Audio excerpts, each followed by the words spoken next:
Master, welcome back again to our channel. Panibagong araw, panibagong kabanata na naman ang pagsamasamahin natin ngayong araw na ito.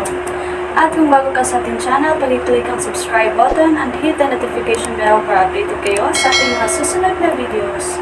So mga Master, bago natin simulan ang ating kabanata ngayong araw na ito, huwag po sana natin skip yung ads mga Master, no, dahil malaking bagay na po yan sa ating munting channel.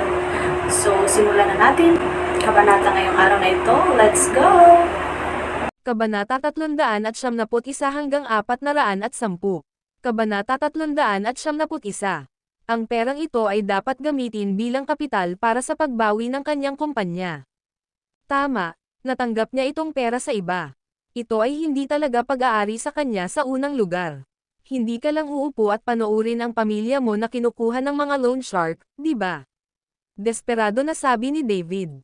Kung hindi ka papatayin ng mga loan shark, gagawin ko. Sa sobrang galit sa kawalang hiyaan ng anak, ipinagpatuloy ni Gladys ang paghampas ng walis kay David. Thea, please, ako lang ang kapatid mo. Pakiusap, Thea, iligtas si Davy. Natuto na siya ng leksyon.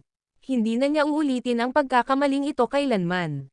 Lumuhad ang mag-asawa sa paanan ni Thea at patuloy na nagsusumamo. Matapos bugbugin si David ay tumingin si Gladys kay Thea. Thea, may pera ka naman sa card mo diba? Bakit hindi mo sila tulungang magbayad ng utang? Maari mong bawiin ang pera sa kalaunan, ngunit kung mawawala ang iyong kapatid, mawawala siya ng tuluyan. Nanay, inilagay si Thea sa pwesto. Ito ay hindi lamang isang maliit na kabuuan. Mahigit $1 bilyong ang pinag-uusapan nila dito. Ma, hindi naman lihay-timo ang mga loan. Paano kung makipag-ugnayan tayo sa pulis?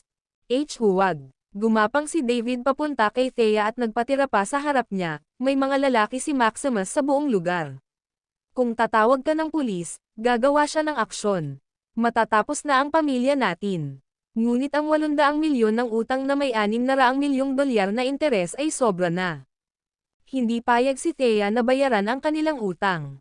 At saka, kasalanan pa rin ni David. Bakit kailangan siya ang nagbayad para sa kanyang mga pagkakamali?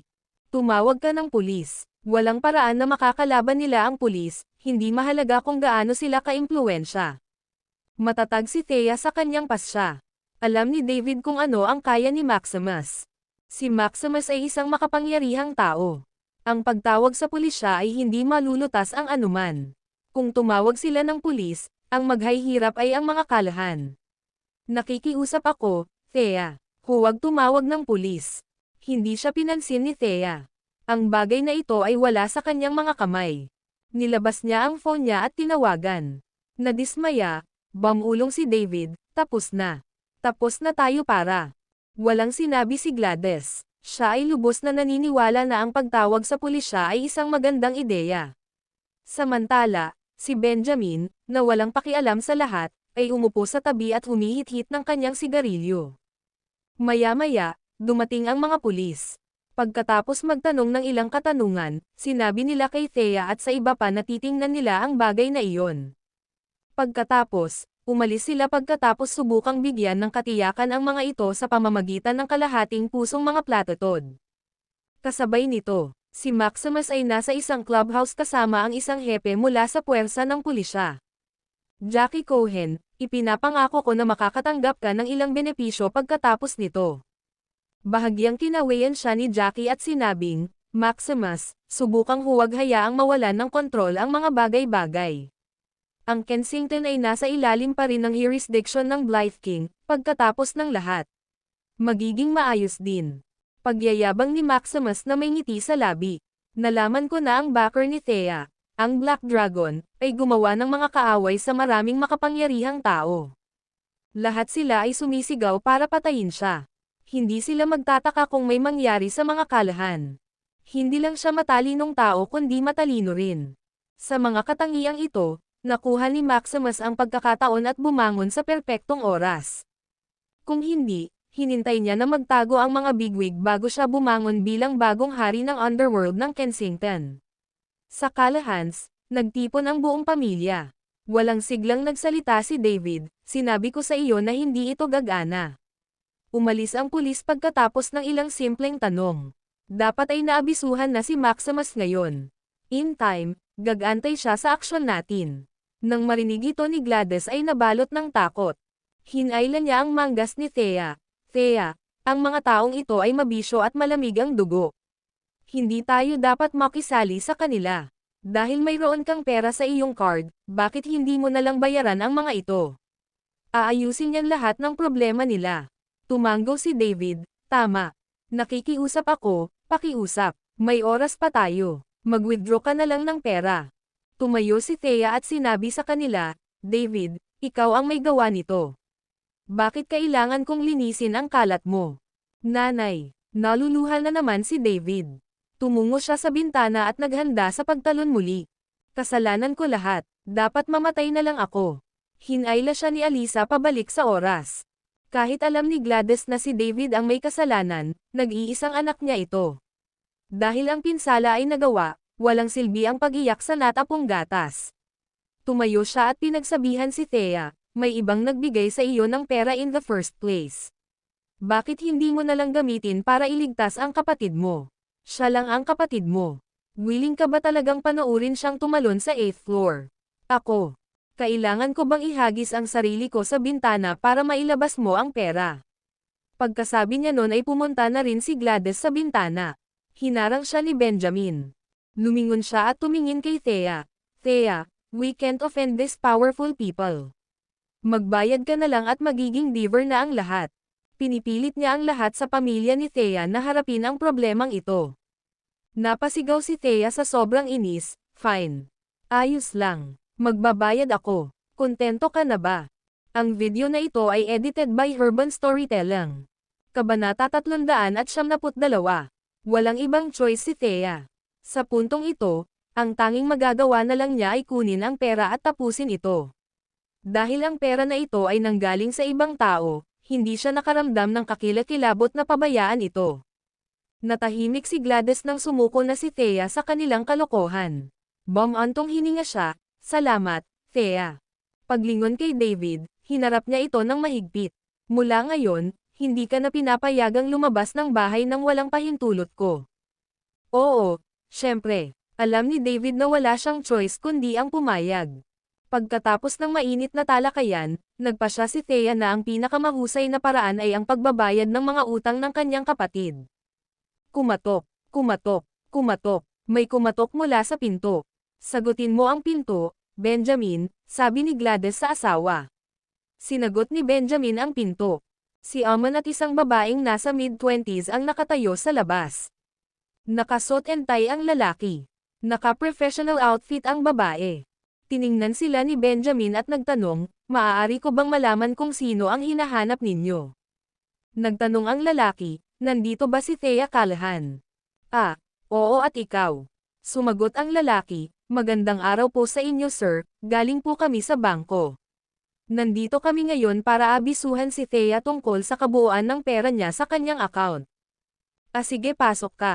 Bagamat hindi naiintindihan ni Benjamin ang nangyayari, pinatuloy niya sila. Matapos silang pasukin, tinawag niya, Thea, hinahanap ka nila. Ano? Napatingin sa kanila si Thea na kinakabahan. Pagkatapos, tumayo siya at nagtanong, kay ikaw. Nagsalita ang lalaki, hello, Thea. Galing kami sa bangko. Narito ang bagay, si Mr. Zenos ay nakagawa ng kaunting pagkakamali at hindi sinasadyang naglipat ng halagang 2 bilyong dolyar sa iyong bank account kanina. Kinuha ng babae ang ilang mga dokumento ang nakalipas at sinabing, ito ang record ng paglilipat. Si Mr. Zenos ay mayroon. Gustong ilipat ang pera sa isang kumpanya, ngunit nakapasok ito sa iyong bank account nang hindi sinasadya. Nagpatuloy ang lalaki, hindi sa iyo ang halagang ito. Sa ngalan ng bangko at ni G. Zenos, hinihimok ka naming ibalik ito. Nandito lang kami para ipaalam sa iyo. Sa lalong madaling panahon, ililipat namin ang pera sa iyong bank account back kay Mr. Zenos. Kung nagastos mo na ang ilan sa mga ito, tiyaking ibabalik mo ito kaagad. Kung hindi, kakasuhan ka sa korte. Ang kanilang barrage of demands ay tumama kay Thea na parang isang trap. Nakaugat si Thea sa kanyang kinatatayuan.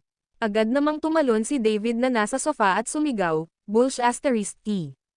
Si Mr. Zenos ang nagbigay ng pera kay Thea mismo. Sino ba kayong mga tao? Magwala. Sinasabi ko sa iyo, huwag mo nang isipin ang pagbabalik kahit isang sentimo. Ang halagang ito ng pera ang naging linya ng kanyang buhay. Ano ang gagawin niya sa kanyang utang kung wala ang pera? Kung wala ang pera, para siyang patay. Simpleng wika ng lalaki, we're here just to inform Thea. Iyon lang. Pagkasabi nun ay tumalikod na siya para umalis. Sumunod naman ang babae. Di nagtagal, ang mga kalahan na lang ang natira. Maluhaluhang pakiusap ni David, huwag mong ibalik ang pera, Thea. Magiging patay na ako kung wala akong pambayad sa utang ko. Umupo si Thea sa sofa na parang mas nauutol. Sinabi niya sa pagbibitiw, ang pera na ito ay hindi akin sa unang lugar. Ibinigay ito sa akin ni Mr. Zenos dahil natatakot siya sa galit ng Black Dragon. Ngayong nagbitiw na ang Black Dragon, natural lang na gusto niya itong ibalik. Hindi mo maibabalik, Thea. Sinubukan ni Gladys ang lahat para hikayatin siya, paano natin ililigtas si David nang walang pera. Hindi ko rin alam. Nawala si Thea. Bagamat si Richard ang naglipat sa kanya ng pera, malaya siyang bawiin ito sa tuwing masusumpungan niyang comfortable. Higit sa lahat, 1.5 bilyon na lang ang natitira sa kanyang card. Hinihiling ni Richard na ibalik niya ang 2 milyong dolyar. Kahit na nailipat na niya ang lahat ay kulang pa rin siya ng 500 milyon. Dadalhin siya sa korte kung hindi niya ito maibalik. Di nagtagal pagkaalis ng mga kinatawan ng bangko, nakatanggap si Thea ng abiso mula sa bangko. Lahat ng pera sa kanyang card ay inilipat palayo. Si Richard siguro ang nasa likod nito. Si Richard ay isang maimpluwensyang tao. Ang paghingi sa bangko na ilipat ang pera sa kanyang card pabalik sa kanya ay isang simpleng gawain. Nang wala ang pera, ang natitirang mga kalahan ay nagsimulang magpanik muli. Ano ang gagawin natin ngayon? Si David ay muling nagsimulang umiyak. Ang video na ito ay edited by Urban Storytelling. Kabanata 373. Nababalisa lang ang mga kamay ni Gladys. Ang buong pamilya ay nasa estado ng gulat. Nang akala nila ay sapat na ang kanilang pagkabalisa, narito ang liham ng abogado ng Zenoses upang palalin ang mga bagay. Inakusahan nito si Thea ng labag sa batas na pag-aari ng yaman ng iba at pag-abuso sa 500 milyong dolyar. Hiniling nito na ibalik niya ang mga pondo sa loob ng isang tiyak na takdang panahon. Kung hindi, siya ay kakasuhan sa korte. Sabi nga sa kasabihan kapag umuulan, bumubuhos. Bago pa man nila mabayaran ang mga utang ni David, inilipat na ng mga Zeno ang pera sa bank account ni Thea. Ang mga kalahan ay nasa isang ganap na krisis. Nagtipon sila. Walang nagawang magbitaw ng kahit isang salita. Nakakasuffocate ang atmosphere. Mag-isip ka ng isang bagay, Mom. Desperado, binasag ni Alisa ang katahimikan. Walang magawa si Gladys. Ano kaya ang ginawa niya? May utang sila sa Zenos ng 500 milyon. Idagdag iyon sa 800 milyong pautang at ang mga interes at ang halagang kailangan nila ay astronomical. Kahit na ibenta nila ang kalahan sa Eternality Group, hindi pa rin sila magkakaroon ng sapat. Ikaw lang ang pag-asa ni David, Thea. Malungkot na tumingin si Gladys kay Thea. Paano? Sigaw ni Thea. Ang pera ay hindi kanya sa unang lugar. Natural lang na gusto itong ibalik ng mga Zenoses. Gayunpaman, ninakaw ni David ang 500 milyon mula sa kanyang bank account, at napilitan siyang bayaran ang utang nito. Wala pa siyang 500 milyon para kay David sa ngayon, lalo pa ang 1 bilyon. Thea, hindi mo ba kilala ang isang grupo ng mayayamang lalaki? Subukan mong matulog sa kanila. Sa ganoong paraan, magagawa mong sampal. Malakas na sinampal ni Thea si Alisa sa mukha at umirap, bakit ko naman lilinisin ang kalat na ginawa ng asawa mo? Kung desperado ka na, bakit hindi mo sila matutulog? Napaluha si Alisa, gagawin ko kung gusto nila ako. Paano magiging interesado ang makapangyarihang mga lalaking iyon sa isang tulad ko?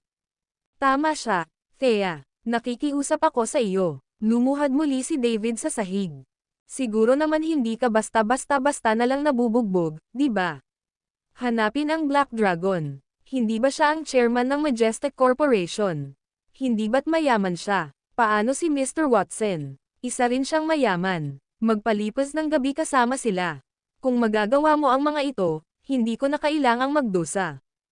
Ikaw, Tumingin sa kanila si Thea na may luha sa galit at kawalan ng pag-asa. Isang ano ang kinalaman nito sa kanya.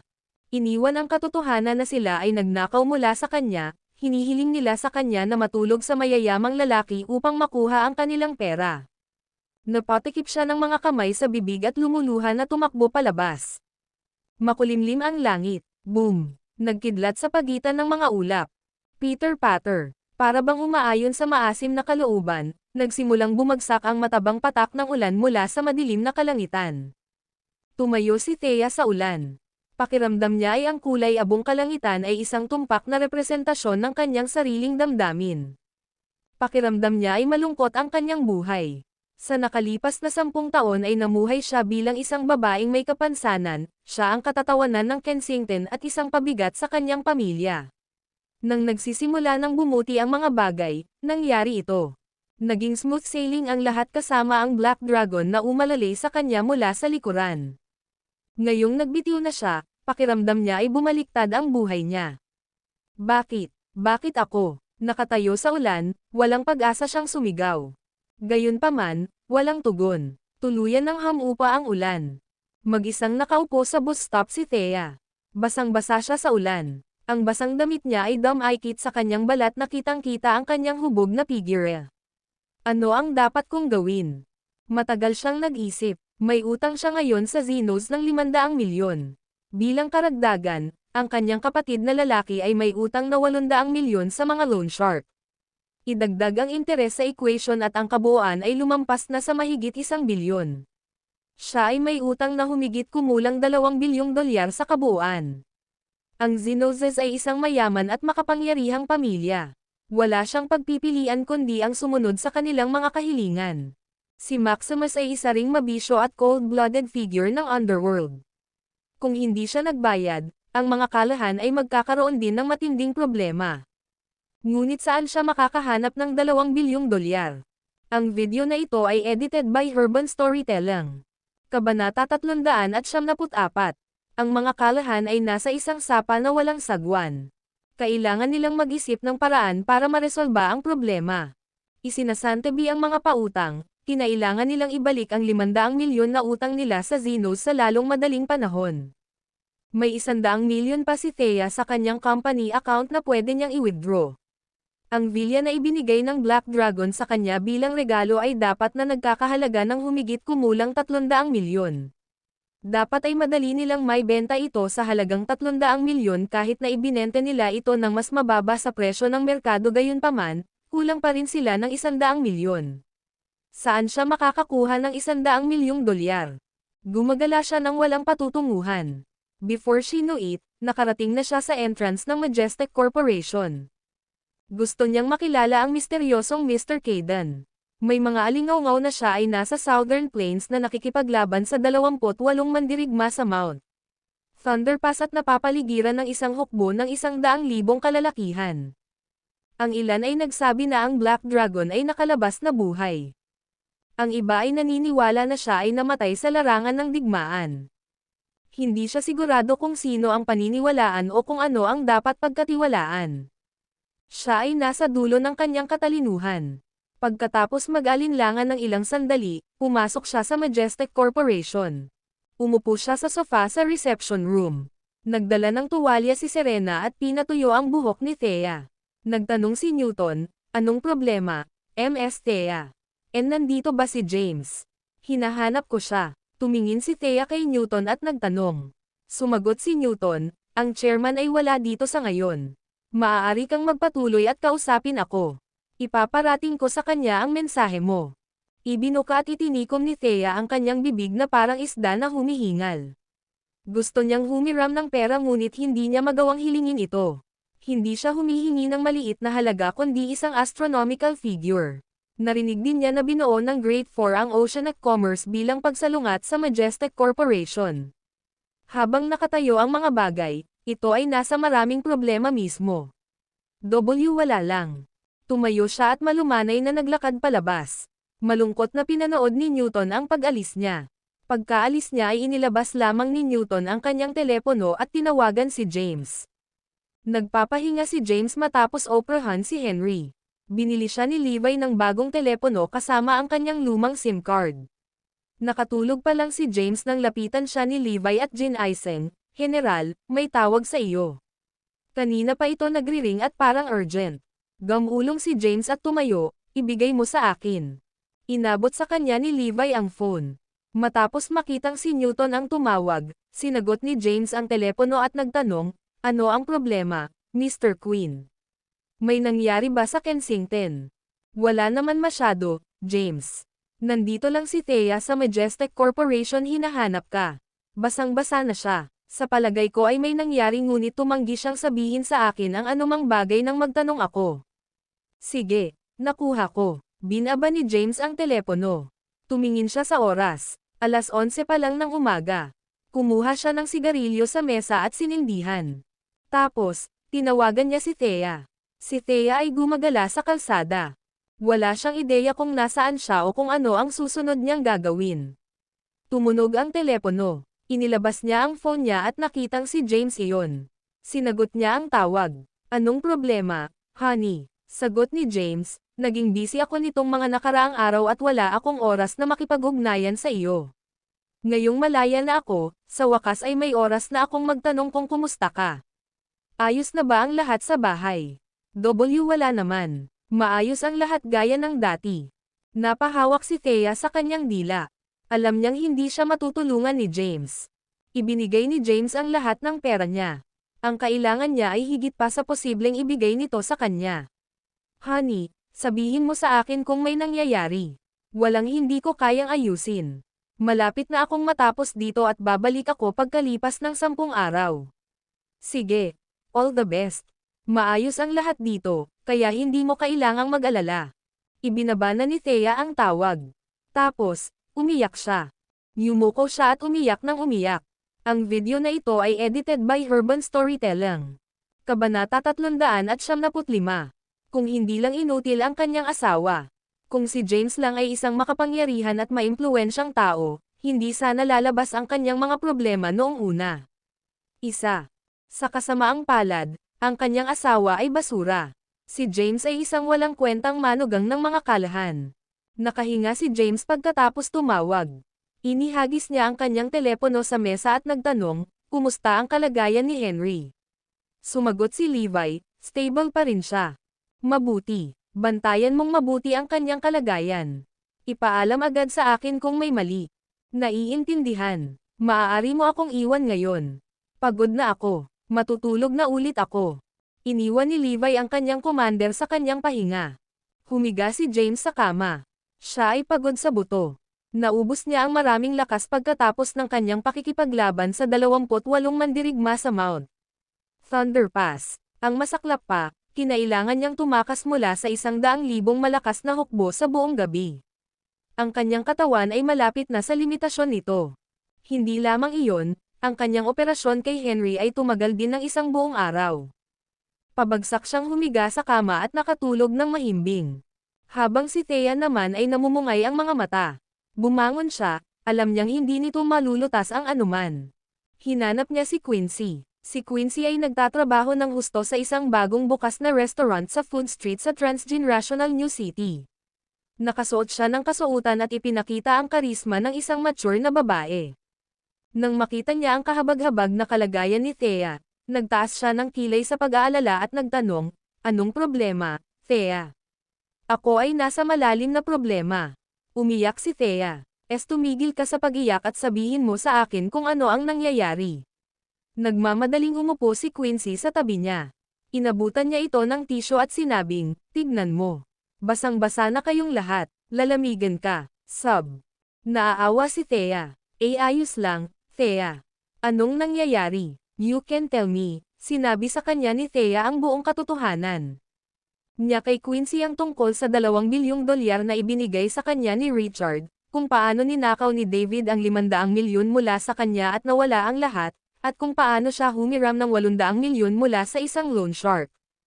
Panghuli, nalungkot siya tungkol sa kung paano inilipat ng mga Xenozes ang pera sa kanyang bank account. Nang marinig ito, pinagdikit ni Quincy ang kanyang mga labi. "Sinasabi mo ba na mayroon kang $2 bilyong na halaga ng utang?" "Oo. Naiiyak na tumango si Thea. Ang Zinoses. Sandaling natigilan si Quincy. Paanong hindi niya kilala si Richard? Siya ay isang Zenos mismo. Gayunpaman, ang kanyang buong pamilya ay pinalayas at itinakwil ng mga Zenoses. May ideya ako, Thea. Ha? Tumingin si Thea kay Quincy at tinanong, ano ito? Sabi ni Quincy, kailangan mong ibalik ang utang mo sa mga Zeno. Kung hindi, malalagay sa matinding problema ang iyong pamilya. Sa kabilang banda, ang mga pautang na hiniram ng iyong kapatid ay maaaring iwaksi sa tulong ng ilang makapangyarihang tao. Hinatak ni Thea ang mga damit ni Quincy at nagmakaawa, kailangan mo akong tulungan. Hindi ko kayang tulungan ka. Kahit na ako ang Vice President ng Transgenerational Group, wala akong koneksyon sa sino mang maimpluwensyang.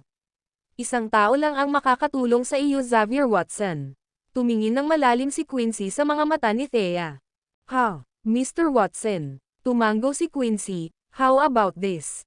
Tatawagan ko siya ngayon. Gustong tanggihan ni Thea ang kanyang alok ngunit ngayong dumating na ito, wala na siyang ibang pagpipilian. Tumango siya. Tinawag ni Quincy si Xavier at ipinaliwanag ang nangyari. Sa villa ng Watsons, malalim ang iniisip ni Xavier matapos malaman ang nangyari. Si Thea. Hindi pa rin niya makakalimutan si Thea after all this time. Dahil lamang sa kung gaano kaimpluwensya at pananakot ang kanyang asawa kaya hindi na ito nang ahas na lumapit sa kanya. Ngayon, iba ang mga bagay. Ang balita ng pagbibitiw ng Black Dragon ay nagdulot ng kaguluhan. May mga alingaw-ngaw din sa internet na ang Black Dragon ay nasa Southern Plains na nakakulong sa pakikipaglaban sa 28 mandirigma at tinutugis ng napakalaking hukbo. Dahil si James ay nagbitiw at hindi na ang Black Dragon, ano ang dapat katakutin? Hindi lang iyon, nakagawa din siya ng maraming maimpluwensyang kaaway.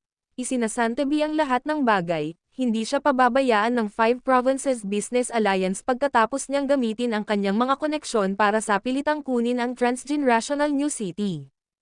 Mas mabuti kung namatay siya sa Southern Plains. Kahit na mabuhay siya, malalagay siya sa matinding problema sa sandaling bumalik siya sa Kensington. Sa pag-iisip tungkol dito, napangiti si Xavier ng umaasang. Akin ka na sa wakas, Thea. Ang video na ito ay edited by Urban Storytelling. Kabanata 376. Walang ibang pagpipilian si Thea. Ang tanging nakapagligtas sa kanya at sa kanyang pamilya ay si Xavier. Naghintay ang dalawa sa isang restaurant. Mabilis na dumating si Xavier sa abot ng kanyang makakaya. Kalahating oras lang nakarating siya sa kwarto ng restaurant. Mukha siyang gwapo at kaakit-akit. Nakasuot siya ng designer suit at mamahaling relo. Pagpasok, binati niya ang dalawang babae. Hello, Thea. Hoy, Quincy. Tumayo agad si Thea. Mr. Watson. Nanatiling nakaupo si Quincy. Umupo siya sa gilid at binigyan siya ng isang maliit na ngiti. Itinuro niya ang isang bakanteng upuan sa tabi ni Thea at sinabing, have a seat, Xavier. Umayos ng upo si Thea. Ganon din si Xavier. Magkatabing nakaupo ang dalawa. Inayos ni Thea ang kanyang posisyon para manatiling malayo kay Xavier. Sinulyapan ni Xavier si Thea at nagtanong na may nakakaakit ng ngiti, by the way, where's your husband, James? And nasa business trip siya. Ganon ba? Nagkibit-balikat si Xavier habang nakangiti pa rin. Alam niya ang pagkakakilanlan ni James. Ang asawa ni Thea, si James, ay ang may-ari ng Majestic Corporation at ang kilalang Black Dragon. Hindi niya maintindihan kung bakit nagkaroon ng dalawa si James. Iba't ibang pagkakakilanlan. Alam niyang nasa Southern Plains si James. Maaaring namatay siya sa larangan ng digmaan sa Mount Thunder Pass. Pupunta sa isang business trip. Palusot lang iyon. Thea, sinabi sa akin ni Quincy ang lahat. Sasabihin ko ito, daan-daang milyon ay walang kahulugan sa akin. Gayunpaman, bakit kailangan kitang tulungan? Hindi naman kasi kami nasa isang relasyon o kung anuman.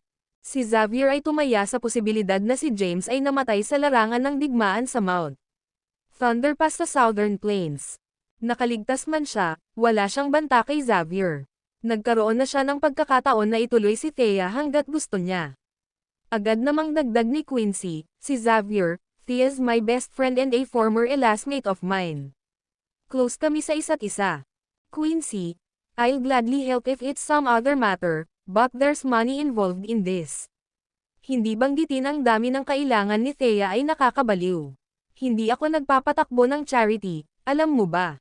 Pagmamakaawa ni Thea, Mr. Watson, wala akong ibang mapupuntahan. Please, kailangan mo akong tulungan. Ang malungkot niyang ekspresyon ay nagparamdam sa kanya si Xavier. Nag-deliberate siya saglit at nagmungkahi, bakit hindi mo hiwalayan si James at pakasalan mo ako? Tutulungan kitang lutisin ang isyong ito. Maging ang Xenozes o ang mga pautang ng iyong kapatid, tutulungan kita. Bibigyan pa kita ng $1 bilyong para makapagtatag ka ng sarili mong negosyo. Pagkatapos ng lahat, ang target ng Oceanic Commerce ay ang Black Dragon, hindi ikaw. Well, nag-alinlangan si Thea. Sinubukan siyang kumbansihin ni Quincy, bakit ka nag-aalanggan, Thea? Si Mr. Watson ay isang mas mahusay na kandidato kaysa sa iyong walang kwentang asawa kahit na ano pa ang tingin mo dito. Bakit hindi na lang tanggapin ang alok niya? Ay, nagpupumigla si Thea sa loob, diborsyo.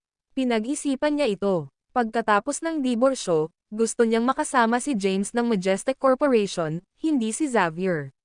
Nairita si Xavier nang makita ang kanyang kawalan ng katiyakan. Malamig niyang hinarap si Thea, yan ang offer ko sa iyo. Kung pumayag ka, tawagan mo ako. Nag-walkout siya at umalis. Sigh, napabuntong hininga si Quincy, Thea, binigyan kita ng paraan para makaalis sa iyong miserableng sitwasyon. Bakit hindi mo sinamantala ang pagkakataon? Wala na akong ibang magagawa ngayon. Hindi ko maintindihan kung anong maganda kay James. Kung ako sayo, matagal ko na siyang tinalikuran. She then stood up. At least pag-isipan mo, pwede. Tumayo siya at bumalik sa trabaho. Pagkaalis nila, muling tumulo ang mga luha sa mga mata ni Thea. Ayaw niyang ibenta ang kanyang katawan kapalit ng kaligtasan ng kanyang pamilya. Naduraj ang puso niya sa puot at apdo. Kinasusuklaman niya si David. Ang video na ito ay edited by Urban Storytelling. Kabanata 377. Bakit kailangan niyang magnakaw sa kanya? Bakit kailangan niyang sumugal? Bakit kailangan niyang mangutang ng marami? Kung hindi dahil kay David, hindi mangyayari ang lahat ng ito. Pagkaalis ni Xavier ay agad niyang hinanap ang mga Xenozes. Ang Watsons at ang Xenozes ay pawang bahagi ng 5 Provinces Business Alliance. Kahit na sila ay mula sa Kensington at North Kensington ayon sa pagkakabanggit, sila ay nagpapanatili ng isang malapit na relasyon. Sa villa ng Watson sa Goodview Villa District, personal na tinanggap ni Xavier si Zack, "Welcome, Mr. Xenoz." Matagal na, Xavier. Niyakap nila ang isa't isa. Sa foyer ng unang palapag ng villa, ngumiti si Zack, "So ano ang maitutulong ko sa iyo ngayon, Mr. Watson?" Nagpa siya si Xavier na ipasok ang puso ng bagay. Narinig ko na nagbigay ng Xenozes ng $2 bilyong kay Thea. Narinig ko rin na binawi mo ang 1.5 bilyon at kailangan mo ng 500 milyon pa para maibalik. Namula ang mukha ni Zack. Lahat ng 3 henerasyon ng kanyang pamilya ay nagdusa dahil kay James. Lumuhad pa ang tatay niya kay Thea. Nakakahiya. Ang Black Dragon ay isa ng disgrasyadong figure, at may mga bali-balita pa na siya ay namatay sa larangan ng digmaan sa Mount Thunderpass sa Southern Plains. Ito ang perpektong pagkakataon para sa mga Xenozes na maghiganti. Xavier, sinusubukan mo bang mamagitan para kay Thea? Mabilis na naglinis si Xavier. Hindi mo ako naiintindihan. Bakit ako mamagitan para sa kanya? Ang gusto ko lang hilingin ay hikayatin mo siyang magbayad kaagad. Hindi, teka, I'd mande siya kaagad. Mas mabuti pa, I'd mande siya ngayon. Itulak mo siya sa bingit. Ha? Naguguluhan si Zack. Tinaasan niya ng kilay si Xavier. Anong ibig mong sabihin? Ngumiti ng nakakaloko si Xavier at sinabing, interesado ako kay Thea.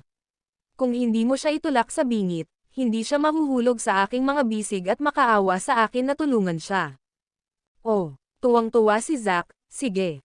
Dahil ginawa mo ang iyong paraan para humingi ng tulong sa akin, gagawin ko ang aking makakaya. Ipapaalam ko kaagad sa korte para makatanggap siya ng summon.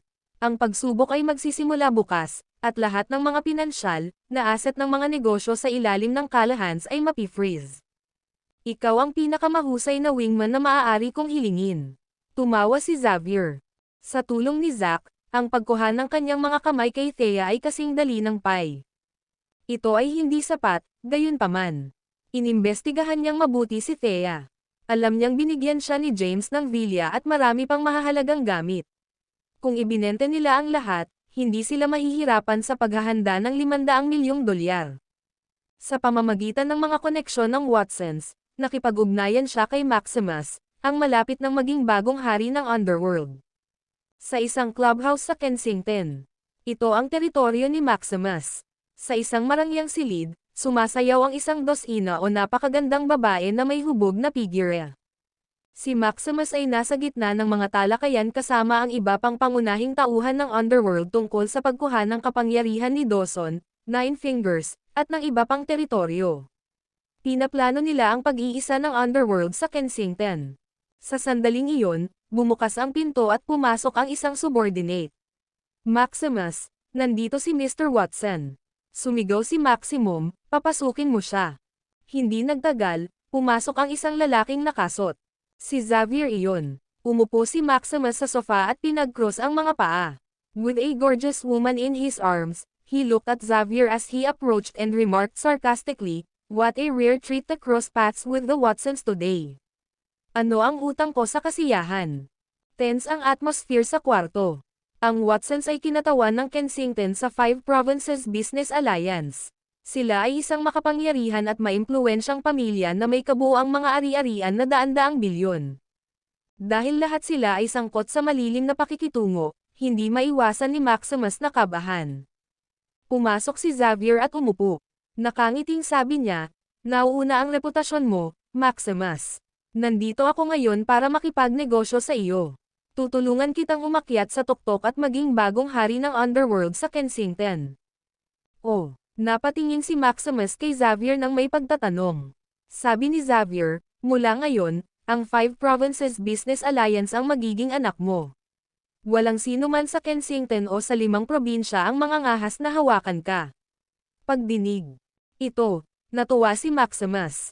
Agad niyang tinuro ang ilang nakapaligid na babae at nagutos, "Ikaw, ikaw, at ikaw. Anong nakatayo ka dyan? Bilisan mo at pagsilbihan mo si Mr. Watson." Ang video na ito ay edited by Urban Storytelling. Kabanata 378. Matagal nang binalak ito ng Watsons. Sa lahat ng mga taon na ito, nagsagawa lamang sila ng mga legal na negosyo at hindi kailanman sinasangkot ang kanilang mga sarili sa malilim na pakikitungo. Ito ang perpektong pagkakataon. Gusto ng Watsons ng papay, at si Maximus ang perpektong kandidato. Dahil hindi angkop para sa iba pang Watsons na magpakita ng kanilang sarili, si Xavier ang tamang tao para sa trabaho. Kumaway si Xavier, tinatanggihan na aliwin ang mga babae sa mga nakasisiwalat na damit. Tumingin siya kay Maximus at sinabing, "Nabalitaan ko na ang kapatid ni Thea, si David, ay humiram ng 800 milyong dolyar na halaga ng mga pautang sa iyo." "Oo, Mr. Watson, may kinalaman ba ang mga kalahan sa iyo?" Casual na ikinaway ni Xavier ang kanyang mga kamay. "Hindi, gusto kong i-pressure mo sila. Pinakamainam na mahuli mo si David upang ang mga kalahan ay madala sa karagdagang pagkataranta. Huwag mag-atubiling gawin ang anumang gusto mo. Hanggat ang mga bagay ay hindi mawawala sa kontrol, ang Watsons ay magtatakpan para sa iyo." "Naiintindihan." Tumanggaw si Maximus. Hindi umalis si Xavier. Mayroon siyang ideya tungkol sa kontemporaryong dinamika sa Kensington. Dahil sa naunang insidente patungkol sa Great Four, maraming underworld kingpins na pumunta sa sementeryo ng Cadence ang natakot sa kanilang talino ng 10,000 tao na hukbo. Pagkatapos, nagmamadaling naghuhugas ng kanilang mga kamay sa industriya at nagtago, ang underworld ay nagulo.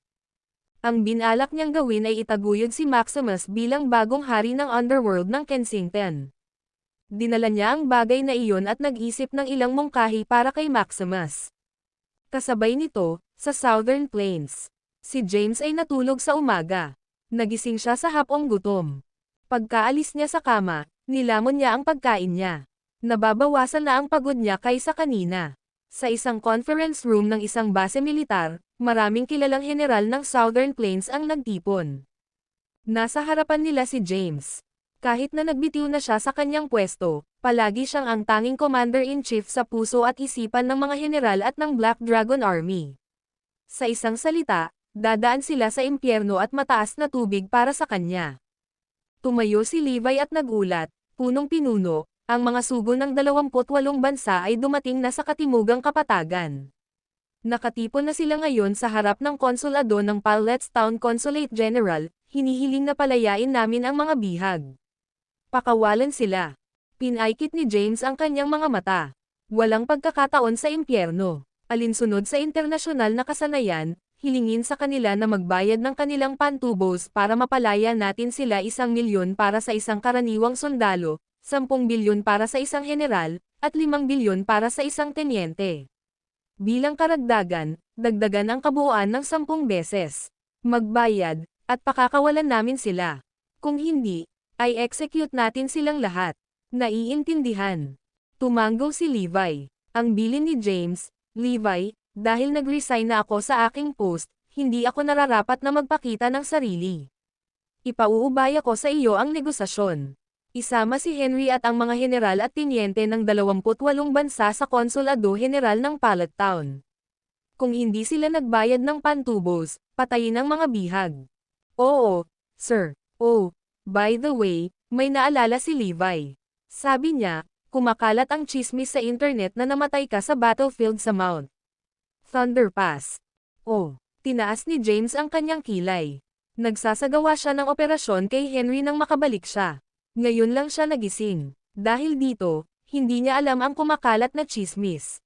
Pagkaraan ng ilang saglit na katahimikan, sinabi niya, dahil lumabas na ang balita, utusan ng hukbo ng Black Dragon na opisyal na ipahayag na ang Black Dragon ay namatay sa isang heroic na kamatayan sa larangan ng digmaan sa Mount Thunder Pass sa Southern Plains pagkatapos natugisin ng isang hukbo ng 100,000 lalaki.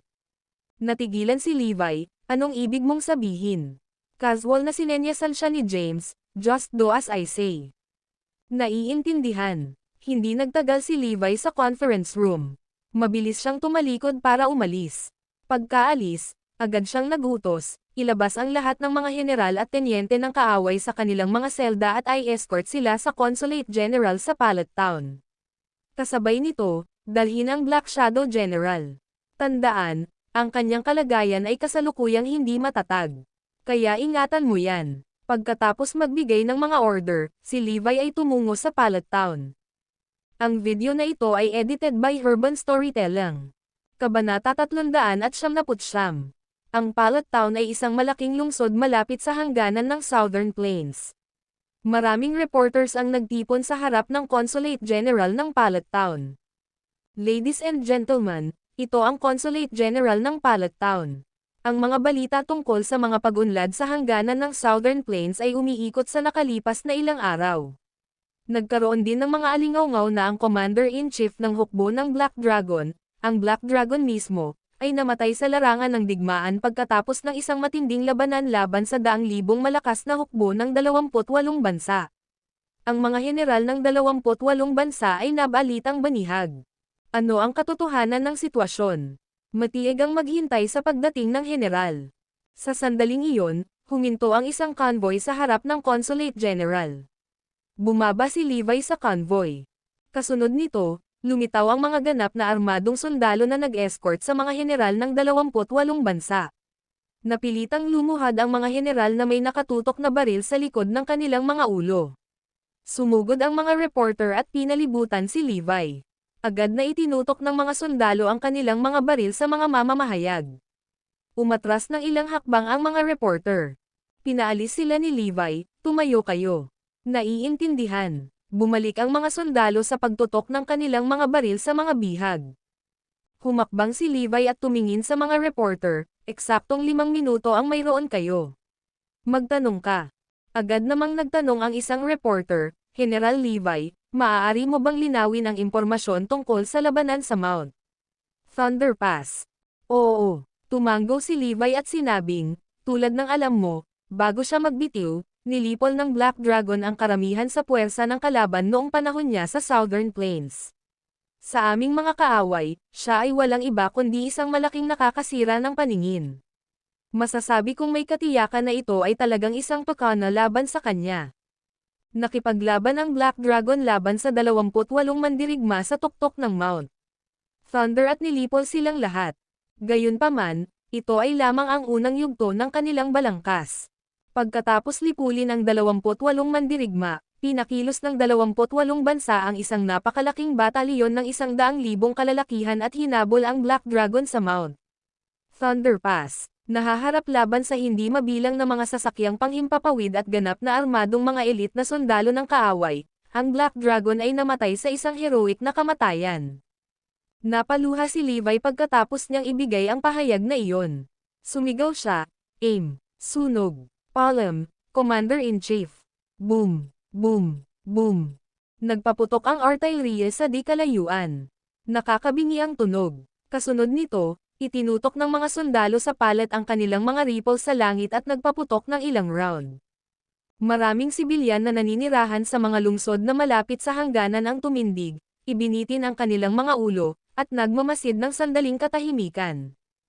Kasabay nito, ang eksenang ito ay na-broadcast ng live sa buong bansa at maging sa buong mundo. Breaking news: ang Black Dragon, ang Commander-in-Chief ng Southern Plains ay bumagsak sa labanan sa Mount Thunder Pass. Pagkalipas ng 10 minuto lampas 5 ng hapon, tatayo ang bansa at magmasid ng 10 minutong katahimikan. Palm, Diyos ng Digmaan. Palm. Ang Black Dragon ay nakipaglaban sa hindi mabilang na mga laban sa nakalipas na 10 taon. Marahil ito ay para sa pinakamahusay na nakilala niya ang kanyang wakas sa larangan ng digmaan sa Mount Thunder Pass. Ang lahat ng mga channel ng balita sa estado at mga istasyon ng TV ay nag-uulat sa pagkamatay ng Diyos ng Digmaan. Maya-maya, alas 5:30 na ng hapon. Sa sandaling iyon, tumigil ang lahat sa kanilang ginagawa at nagtipon sa mga kalsada, sa mga lansangan, at sa mga bakanteng lupain. Nakaharap sila sa timog. Nagmasid sila ng 10 minutong katahimikan upang parangalan ang Diyos ng Digmaan. Sa lahat ng lungsod, huminto ang mga sasakyan sa mga lansangan. Tumayo ang lahat at humarap sa timog. Umikot ang mga helicopter sa kalangitan, pinasabog ang pambansang himno ng labanan sa loob ng 10 minuto. Pagkaraan ng 10 minuto, ang kanilang mga tinig ay humalangaw-ngaw, "Palm, Diyos ng Digmaan. Ang iyong mga kabayanihan ay mananatili sa aming puso't isipan magpakailanman." Ang video na ito ay edited by Urban Storytelling.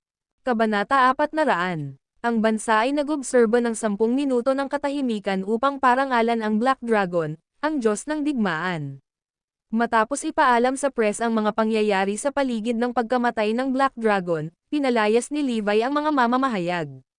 Kung tutuusin, ang susunod niyang gagawin ay hindi angkop sa mga broadcast sa telebisyon. Pumasok si Levi sa Consulate General. Ang mga sugo ng 28 bansa ay narito para sa mga negosasyon. Matapos pumasok si Levi, binuhat ng ilang sundalo ang wala pa ring malay, at malubhang nasugatan na si Henry. Pinutol ni Levi ang paghabol at nagsalita sa matatag na boses, "Alinsunod sa mga internasyonal na kasanayan, kailangan mong magbayad ng pantubos para sa bawat bilanggo ng digmaan.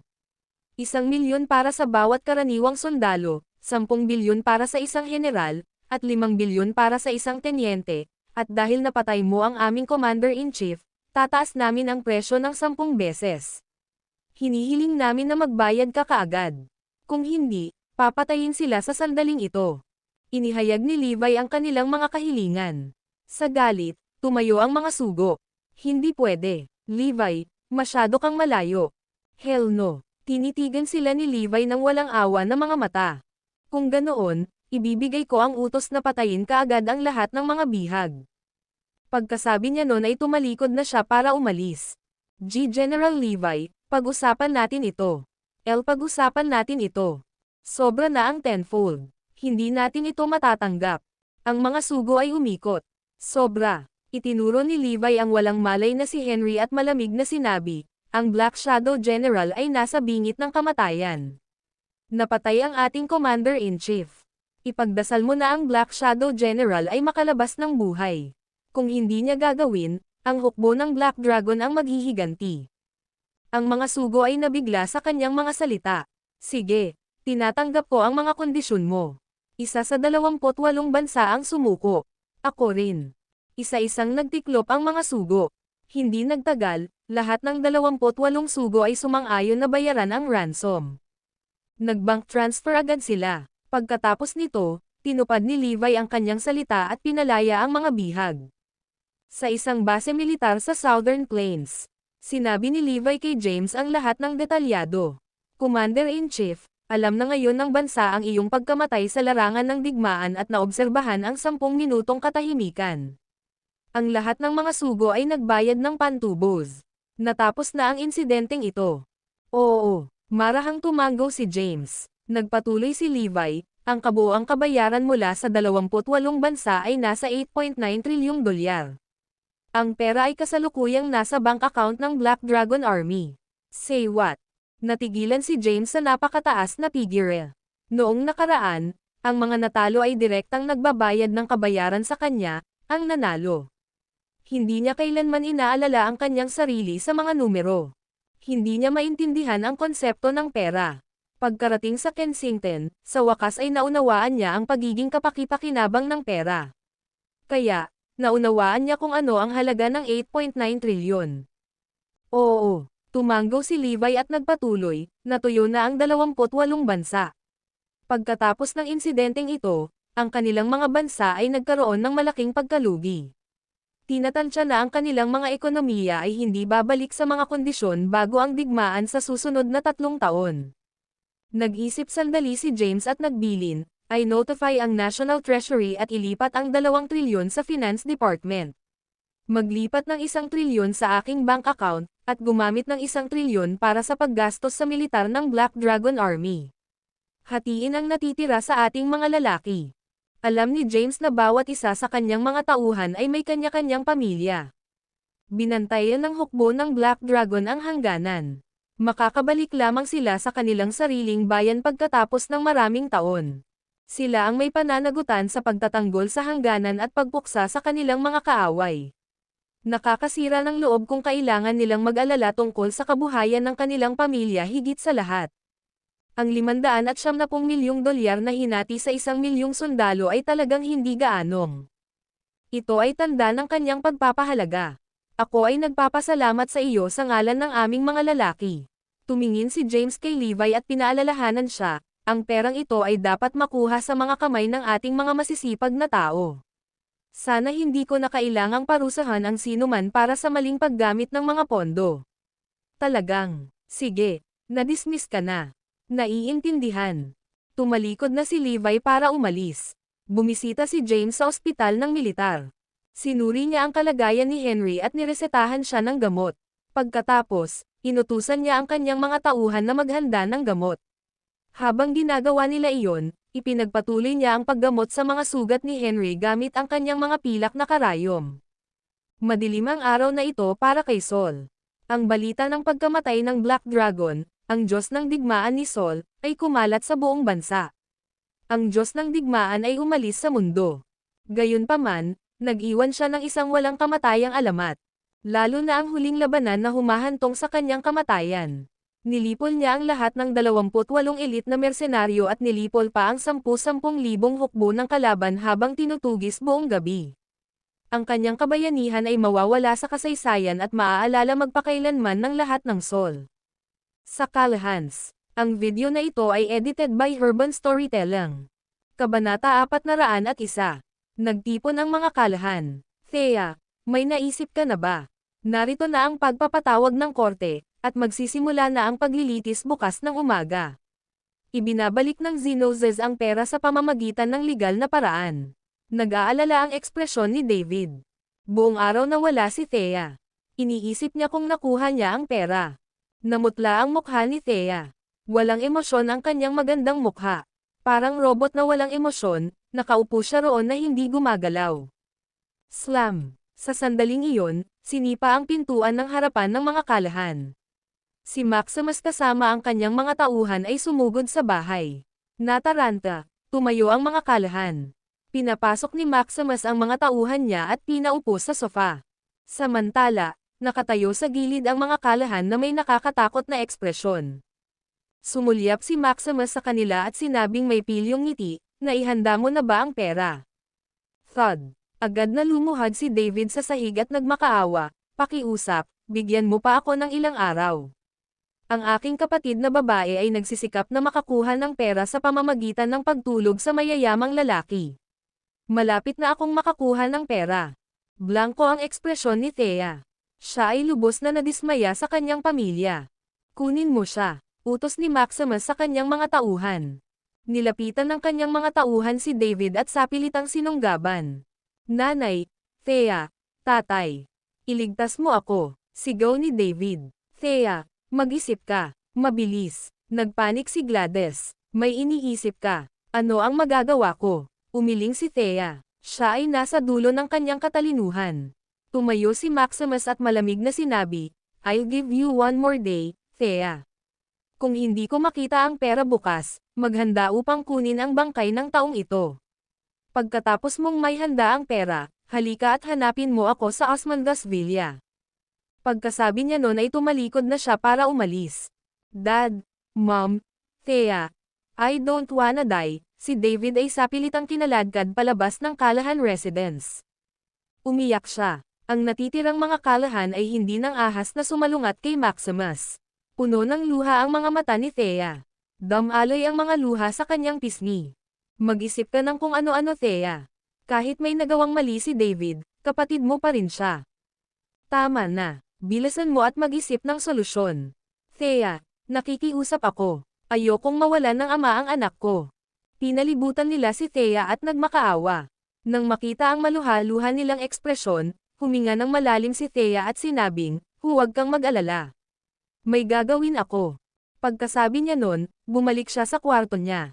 Sa kanyang silid, nagtago siya sa ilalim ng kumot at napaluha. Umiyak siya ng mata. Tahimik na lumipas ang gabi. Pumunta si Thea sa court kinabukasan. Hindi siya kumuha ng abogado dahil alam niyang wala siyang pagkakataong manalo.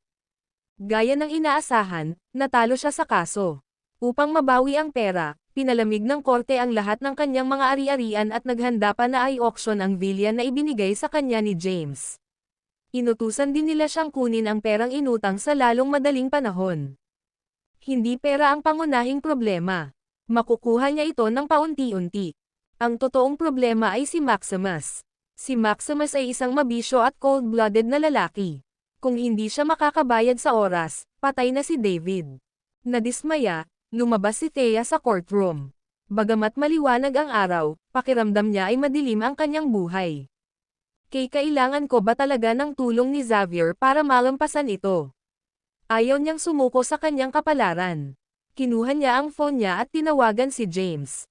Hoy, honey, anong mali? Nang marinig ni Thea ang kanyang boses, tinakpan ni Thea ang kanyang bibig at sinubukan niyang huwag humikbi.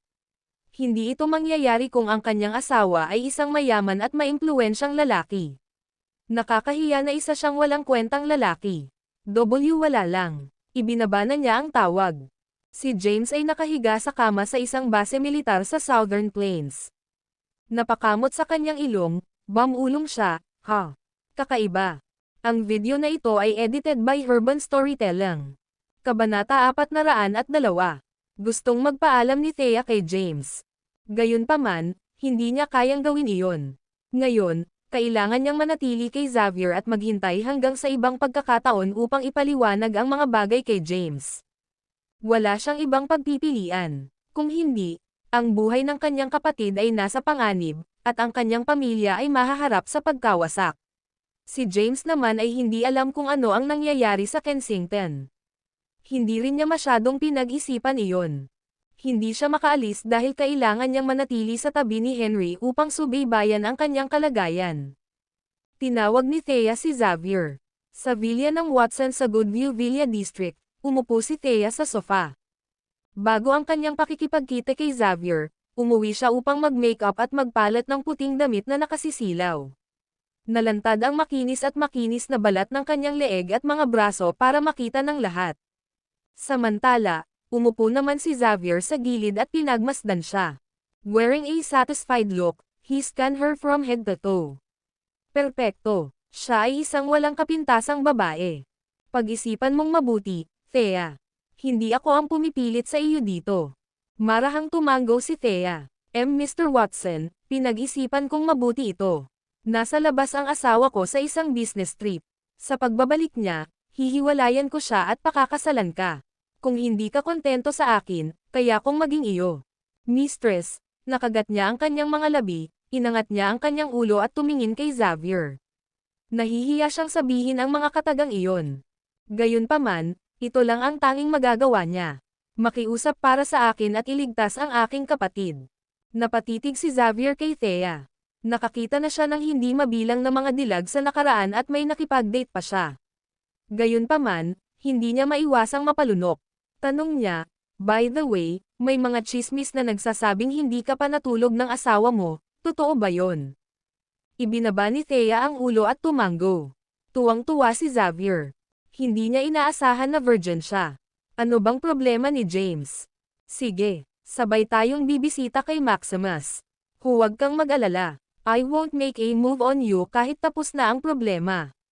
Sa halip, ipapaalam ko sa mundo ang aming kasal, at magkakaroon kami ng seremonya ng kasal. Papakasalan kita at gagawin kitang Mrs. Watson. Hindi naisip ni Xavier na puwersahang gumawa ng move kay Thea. In love talaga siya sa kanya. Gusto niyang pakasalan siya. After our engagement, you can be a housewife. Kung nais mong makipagsapalaran sa mundo ng korporasyon, bibigyan kita ng isang halaga ng pera upang makapagtatag ka ng iyong sariling negosyo. Sa anumang kaso, malaya kang gawin ang anumang gusto mo. Salamat. Huminga ng malalim si Thea. Siya ay nasa dulo ng kanyang lubad. Hindi siya kumakatok sa pinto ni Xavier kung hindi siya itinulak sa isang sulok. Bukod sa lahat, si Xavier ay isang mabuting tao. Maging ang background ng kanyang pamilya o ang kanyang karisma, walang kapantay si James sa kanya. Tara na. Inabot niya ang braso niya para hawakan ang kamay ni Thea. Natigilan si Thea at binawi ang braso. Paumanhin, nagmamadali ako, paghingi ng paumanhin ni Xavier. Masyado siyang naiinip. Maaga o huli ay magiging babae niya si Thea. Gagawin niya itong tunay na umibig sa kanya.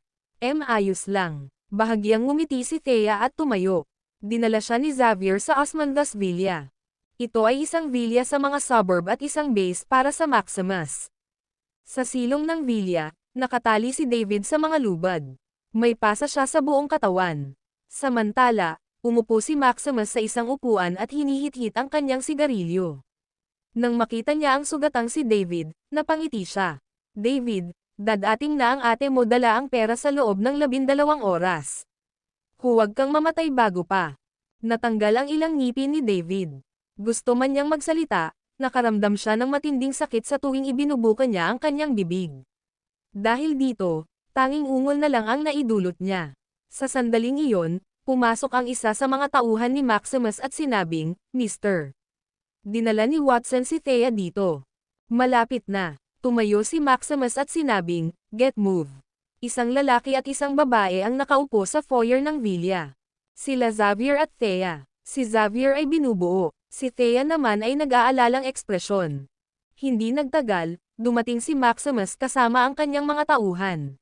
Tumawa siya. Nagtataka ako kung sino ang dumating. Kaya, ito ay si Mr. Watson. Sasabihin ko na, Thea, walang silbing dalhin ang emperador dito. Magbabayad ka pa. Tanong ni Xavier, magkano? Sumagot si Maximus, 1.6 billion total. For your sake, hihingi lang ako ng bilyon. Ako na magbabayad. Hayaan mo na siya agad. Napatingin si Maximus sa lalaking nasa tabi niya at nagutos, dalhin mo siya rito. Ang video na ito ay edited by Urban Storytelling. Kabanata 403.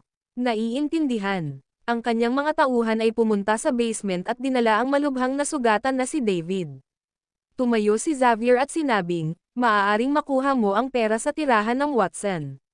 Dadalhin ko siya dito. Sana okay lang sa iyo. Hindi problema. Pinagkakatiwalaan kita. Kailangan ng IOU. Iniabot ni Maximus ang isang IOU kay Xavier. Inabot naman ni Xavier kay Thea. Nagpapasalamat na sabi ni Thea, salamat. Bahagyang kumaway si Xavier. I-drop ang mga formalidad. Malapit na tayong maging isang pamilya. Dali, dalhin mo ang kapatid mo sa ospital. Ako na ang mag-aayos. Engaged na tayo bukas.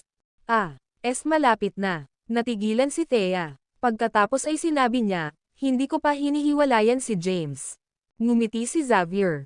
Ayos lang. Pwede mo na siyang hiwalayan pagkatapos naming magpakasal.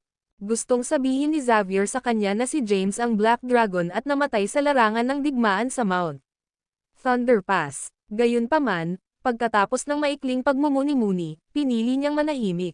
Malapit nang maging babae si Thea. Ayaw niyang makaramdam siya ng kalungkutan. Natahimik si Thea. Makalipas ang mahabang panahon, tumango siya. Sige, kung ganoon. See you bukas. Wala siyang ibang pagpipilian. Malaki ang naitulong ni Xavier.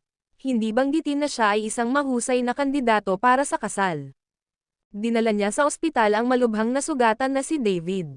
Samantala, umuwi si Xavier at inihanda ang mga kailangang ayusin para sa kasal. Dahil banayad ang mga sugat ni David, hindi na siya kailangang ma-admit sa ospital. Pagkakuha ng gamot ay umuwi na sila. Sa Callahan's, sinabi ni Thea sa kanyang pamilya ang tungkol sa insidente kay Xavier. Ano? Bulalas ni Gladys na may matangkad na ngiti sa labi, dapat kanina mo pa ito ginawa. Dapat ay hiwalayan mo na si James at nagkasama si Mr. Watson matagal na ang nakalipas. Ang mga bagay ay tumitingin ngayon, hindi ba? Wearing a spug look, si David ay sumandal sa sofa at sinabing, "It's all thanks to me, Thea. Kung hindi dahil sa akin, walang paraan na makikasama ka sa isang mayamang tao tulad ni Mr. Watson." Ang Watsons ay nagkakahalaga ng daan-daang bilyon. Kahit anong tingin mo, 100 light years ang layo ni James sa kanya. Tumango si Alisa. Tama na, Thea. Tandaan na gantihan mo si David kapag yumaman ka na. Natulala si Thea. Hindi niya pinansin ang mga ito at dumiretso na siya sa kanyang kwarto. Samantala, ang mga Callahan ay nasa isang maligaya na kalagayan. Anong pagkabaligtad ng kapalaran? Hindi lamang nila naiwasan ang isang krisis, ngunit nakuha pa nila ang kanilang sarili ng isang kahangahangang manugang. Mahusay si Xavier. Di nagtagal, ang mga regalo sa kasal ay ipinadala sa mga Callahan. Nagkakahalaga sila ng bilyon-bilyong dolyar. Mabilis na kumalat ang balita sa buong Kensington. Hindi nagtagal ay nalaman na ng lahat ang engagement ni Xavier kay Thea. Ang kasal ay gaganapin kinabukasan sa Watsons, Villa sa Goodview Villa District. Ito ay isang shell bomb. Alam ng lahat na ang Black Dragon ay sumusuporta kay Thea sa lahat ng oras na ito. Ngayon, ginagawa ni Xavier ang kanyang paglipat kay Thea sa sandaling kumalat ang balita ng pagkamatay ng Black Dragon. Alam nilang kasal na si Thea at hindi pa hiwalay sa asawa. Ganoon pa man, engaged na siya kay Xavier. Kasabay nito, sa isang ospital ng militar sa Southern Plains. Lumala ang kalagayan ni Henry. Nagmamadaling inis-ikaso siya ni James. Masyadong malala ang mga sugat ni Henry. Kahit sinong ordinaryong tao ay namatay na. Gayunpaman, si Henry ay isang mandirigma na matigas sa labanan. Dahil dito, ang kanyang pisikal na tiyaga ay pambihira. Bukod dito, ang napakahusay na kasanayan ni James sa medisina ay nagpapanatili din sa kanya ng buhay. Bagamat siya ay buhay at humihinga, pabago-bago pa rin ang kanyang kalagayan. Sa isang punto, bumagal ang kanyang paghinga, at halos tumigil ang kanyang puso. Ginamit ni James ang kanyang mga pilak na karayom upang pasiglahin ang daloy ng dugo sa puso ni Henry upang mapanatili itong buhay. Puno na ngayon ng pilak na karayom ang katawan ni Henry. Tila nanginginig ang bawat karayom. Matapos magpalipas ng isang buong gabi sa ospital, naging matatag ang kanyang kalagayan. Huminga ng malalim si James nang makitang bumubuti na ang kalagayan ni Henry. Commander-in-Chief, marami kang missed calls. Nang matapos si James sa pag-aalaga kay Henry, pumasok si Levi sa silid at iniabot sa kanya ang kanyang telepono. Kinuha ni James ang phone. Napagtanto niyang maraming missed calls mula kay Thea. Tumawag si Scarlett, tumawag si Zara, kahit si Newton ay sinubukan siyang kontakan. Sa anumang kaso, ang sino mang may koneksyon sa kanya ay tumawag sa kanya. Gayunpaman, siya ay nasa silid na sinusubukang iligtas ang buhay ni Henry mula pa kahapon ng hapon. May nangyari ba? Nang makita ang mga missed calls, masama ang pakiramdam niya.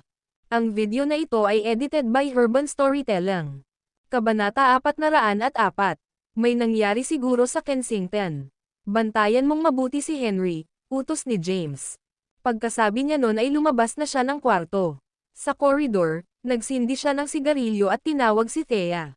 7:00 na ng umaga. Maagang nagising si Thea at pumunta sa villa ng Watsons. Nakasuot siya ng puting damit pangkasal. Isang makeup artist ang naglalagay ng makeup sa kanya. Nagring ang phone niya. Nang makitang si James iyon, natigilan siya. Dapat ba niyang sagutin ang tawag? Ano kaya ang sasabihin nito sa kanya? Matapos ang sandaling paglamig, kinuha niya ang telepono. Anong problema, Thea? Pagod talaga ako kagabi. Natulog agad ako pagbalik ko sa hotel. Hindi ko alam na tumawag ka. Nanggaling sa phone ang boses ni James. Nawala si Thea. Huminga siya ng malalim at sinabing, wala lang. Nais ko sa iyo ang pinakamahusay sa trabaho. Pagkasabi nito ay ibinaba na niya ang telepono. Naguguluhan si James. Wala, may mali sa tono niya. Sa sandaling iyon, tumunog ang kanyang telepono. Si Zara pala. Sinagot niya ang tawag. Anong mali? Way. Matapos makonekta ang tawag, nakahinga ng maluwag si Zara. James, alam kong magiging okay ka. Putol sa paghabol. Nasaan ka? Bumalik ka dali. Kay Thea. Nag-aalalang tanong ni James, may nangyari ba sa kanya? Ikakasal si Thea kay Xavier Watson ngayon, nasaan ka buong gabi kitang tinatawagan? Bakit hindi mo sinasagot ang telepono? Nang marinig iyon, nadurog ang puso ni James. Ang kanyang asawa ay ikakasal sa ibang lalaki. Xavier Watson. Nagmamadaling dagdag ni Zara, magsisimula ang seremonya sa tanghali. Bumalik ng mabilis. Kung hindi, si Thea ay magiging asawa ng iba. Nakuha ko. Binaba ni James ang telepono. Sa wakas ay alam na niya kung bakit siya tinawag ng lahat. Tila kumalat sa buong Kensington ang balitang ikakasal na si Thea sa iba. Siya lang ang walang kamalay-malay. Naglakad siya papasok ng kwarto. Nakahiga sa kama, si Henry ay nasa ventilator. Hindi pa rin matatag ang kalagayan ni Henry. Hindi siya basta-basta kayang iwan ni James. Gayunpaman, si Thea ay kanyang asawa. Pagkatapos ng maikling pagmumuni-muni, iniutos niya, Levi. Oo, sabi ni James, maghanda ka ng private helicopter. Ay escort si Henry pabalik sa Kensington. Naiintindihan. Isa pang bagay. Nakikinig, Ginoo. Lihim na ay redeploy ang 1,000 piling tropa ng Black Dragon Army pabalik sa Kensington. Maghintay ng karagdagang mga tagubilin mula sa akin. Naiintindihan. Gustong maghintay ni James hanggang sa makabalik si Henry. Gayunpaman, ang kanyang asawa ay nakikipagtipan sa iba. Hindi na siya makapaghintay pa. Xavier, naghuhukay ka ng sarili mong libingan. Sinira mo ang pamilya mo. Naikuyom ni James ang kanyang kamao, at ang kanyang mukha ay nagdilim. Nakapatay siya ng tingin. Hindi nagtagal, handa na ang helicopter. Dinala ng mga sundalo si Henry, na nasa ventilator, at ilang iba pang mga kagamitan sa helicopter. Kasama nila si James. Hindi nagtagal, lumipad ang helicopter at dumiretso sa Kensington. Makalipas ang 2 oras, dumating ang helicopter sa lugar ng militar ng Kensington. Naroon ang Blythe King para salubungin sila. Ang video na ito ay edited by Urban Storytelling. Kabanata 405. Nang makita si James na bumaba sa eroplano kasama ang isang walang malay na si Henry, ang Blythe King ay pansamantalang natigilan. Pagkatapos, lumapit siya sa kanila at niyakap si James. Alam kong magiging okay ka. Tinakat mo ako. Akala ko namatay ka sa Mount Thunder Pass.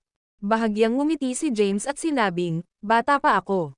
Tsaka may naghihintay sa akin na ganito kagandang asawa sa bahay. Paano ako madaling mamatay? May oras ka pa ba para mag-joke? Nabalitaan kong nakikipagnobyo na ang asawa mo sa iba. Nang marinig ito, nagdilim ang mukha ni James. Ang Blythe King ay nagmamadaling iniba ang usapan, ano ang nangyari sa Black Shadow? Sagot ni James, na aksidente siya. Dalhin siya kaagad sa ospital ng militar at bantayan siya ng mga lalaki sa buong orasan. Notify me kung may nangyari. Naiintindihan. Tumango ang Blythe King at agad na nagutos, ipadala na ang Black Shadow General sa ospital ng militar. Pagkasabi nun ay inakbayan niya si James. Ano ba talaga ang nangyari? Bakit ka pupunta sa Mount Thunder Pass pagkatapos makarating sa Southern Plains? Bakit ka nakipag-away sa 28 bansang martial arts gurus? Bakit ka hinabol ng 100,000 malakas na hukbo? At bakit may balita tungkol sa iyong pagkamatay? Dumilim ang mukha ni James. Pinadala ko si Henry sa Southern Plains para kumuha ng pera. Gayunpaman, siya ay tinambangan at dinala sa Mount Thunder Pass. Inutusan ako ng kaaway na pumuntang mag-isa, at ginawa ko. Isa itong pagsasabuatan laban sa akin. Gayunpaman, hindi ko alam ang kanyang pagkakakilanlan, kaya ipinakalat ko ang balita ng aking pagkamatay. Nakikita ko, ang Blythe King ay agad na nagtanong, kung gayon, alam mo ba kung sino ang nagta-target sa iyo? Umiling si James. Hindi, ang alam ko lang ay nagsasagawa sila ng mga utos sa ngalan ni Dr. King. Kung sino siya, hindi ko pa napag-iisipan iyon. Speaking of which, pwede mo ba akong tulungan na malaman kung may Dr. King sa Seoul? Binansagan din siyang Dr. King na gumagawa ng milagro. Naiintindihan. Ipinaalala ni James, tandaan, maging maingat. Nakuha ko. Tumango ang Blythe King. Pagkatapos ay nagtanong siya, dahil sinabi mong patay ka na, hindi ba ang iyong hitsura ay pumukaw ng hinala? Napangiwi si James. Hindi niya nais na ipakita ang kanyang sarili ng ganoon kabilis. Nais niyang mag-imbestiga sa mga anino. Gayunpaman, ikakasal na si Thea sa iba. Wala siyang ibang pagpipilian. Bakit hindi kita tulungan? Kaya kung pigilan ang asawa mo na magpakasal sa iba at magtagal. Wag na. Bahagyang kumaway si James. Ito ay isang personal na kapakanan. Ako na mismo ang haharap dito. Bukod dito, alam ng lahat na ang Black Dragon ay may ibang pagkakakilanlan. Iilan lang ang nakakaalam ng tunay kong pagkatao. Napaisip si James. Parang kilalang kilala siya ng pinupuntirya niya. Maaaring ito ay mula sa gobyerno. Maaaring may kaugnayan din ito sa pagkasira ng kanyang pamilya. Nais niyang magtago sa mga anino at hintayin ang kanyang mga kaaway na ibigay ang kanilang mga sarili. Gayunpaman, napilitan na siyang ihayag ang kanyang sarili. Wala siyang pakialam kahit ano paman. Bukod pa rito, hindi naman masama ang pagsisiwalat ng kanyang sarili. Kung itatago niya ang kanyang sarili, ang kanyang mga kaaway ay kikilos ng walang pakundangan na iisipin nila na siya ay patay na. Kung ibinunyag niya ang kanyang sarili, magpapatuloy ang pag-target sa kanya ng kanyang mga kaaway, sa gayon ay magbibigay sa kanya ng pagkakataong makakuha ng higit pang impormasyon ng tagaloob. Kung ganoon, hindi kita pipigilan. Tawagan mo lang ako kung kailangan mo ng tulong ko. Bahagyang ngumiti si James at umalis sa military area. 9:00 na ng umaga. Maraming makapangyarihang pamilya mula sa Kensington ang natipon sa Villa ng Watson sa Goodview Villa District. Samantala, sa ikalawang palapag naman ay nakasuot ng puting wedding dress si Thea. Siya ay sa isang buong mukha ng makeup. Sa sandaling iyon, mukha siyang magiliw na sisni, kaakit-akit at matikas. Lumapit sa kanya si Xavier na nakasuot ng itim na suit na may bulaklak sa harap. Nang makita ang kagandahan nito, hinawakan niya ang kamay nito at tulalang tumingin sa kanya.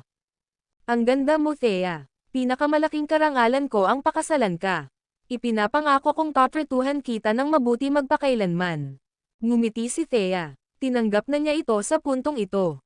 Bagamat napilitan siyang pakasalan si Xavier, napagtanto niyang hindi naman masama ang makasama ito.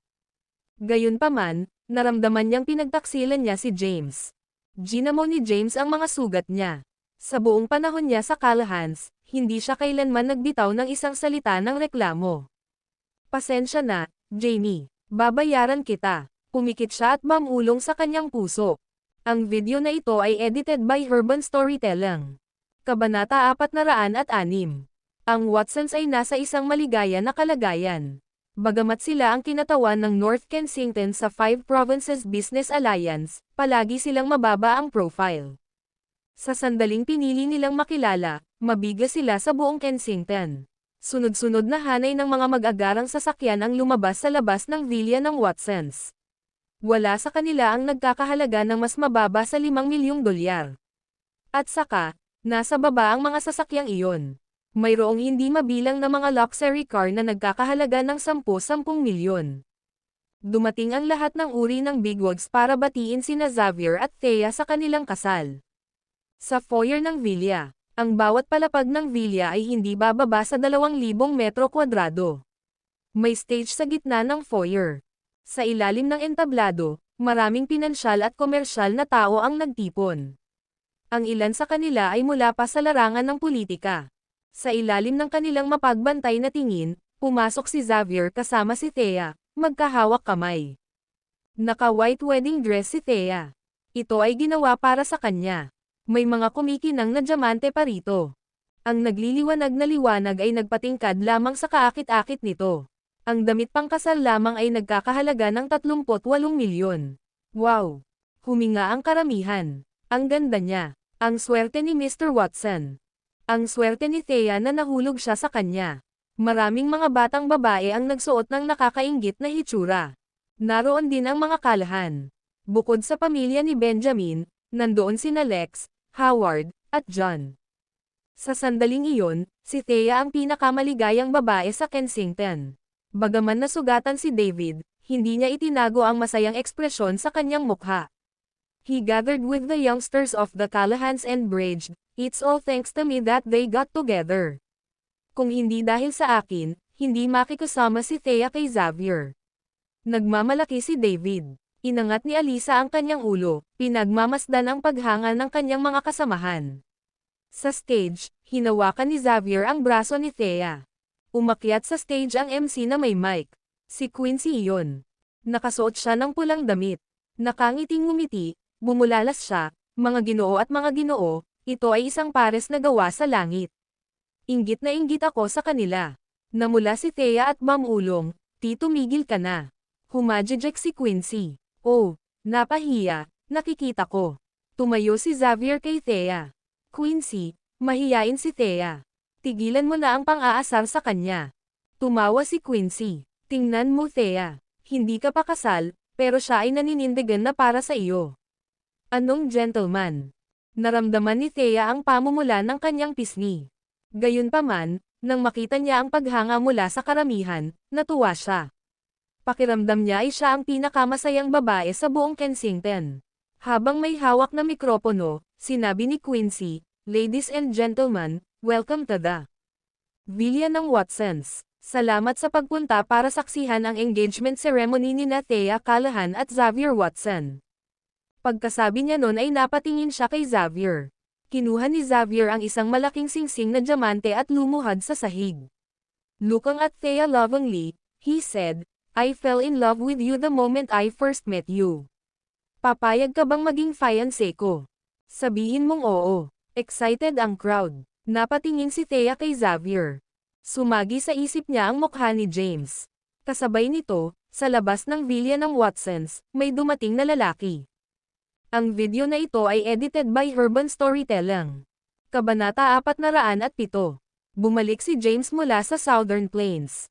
Matapos makumpirma ang kalagayan ni Henry sa rehiyon ng militar at malaman ang katotohanan sa likod ng engagement ni Thea at Xavier, nagmamadali siyang pumunta sa Villa ng Watsons. Dahil alas 11 pa lang ng umaga, may oras pa siya. Ito ay isang maligaya na kalagayan sa looban ng Villa ng Watsons. Maraming tao ang nagkukumpulan. Ang hitsura ni James ay nakakuha ng atensyon ng mga tao. Di ba asawa ni Thea si James? Bakit siya nandito? Hindi ba niya hiniwalayan si Thea?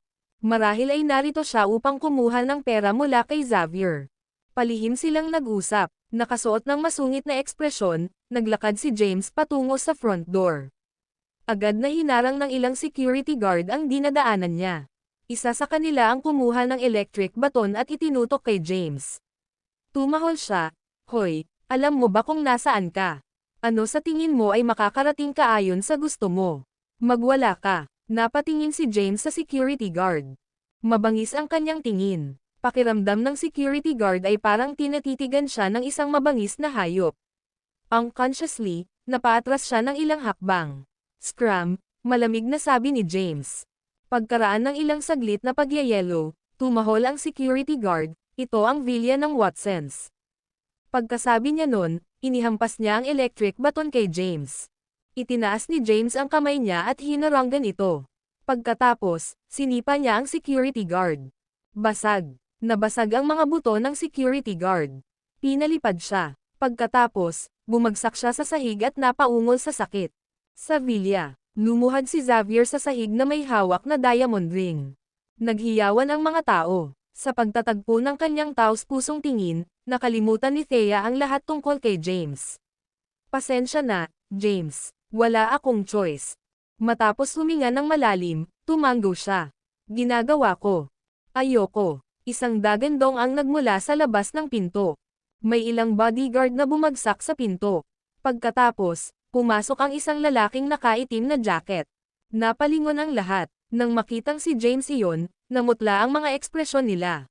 Ipinagyayabang lang ni Gladys sa ibang mga kalahan ang kanyang bagong manugang. Nang makita si James, dumilim ang mukha niya. Pagkatapos ay tumayo ito at nagtungo sa kanya.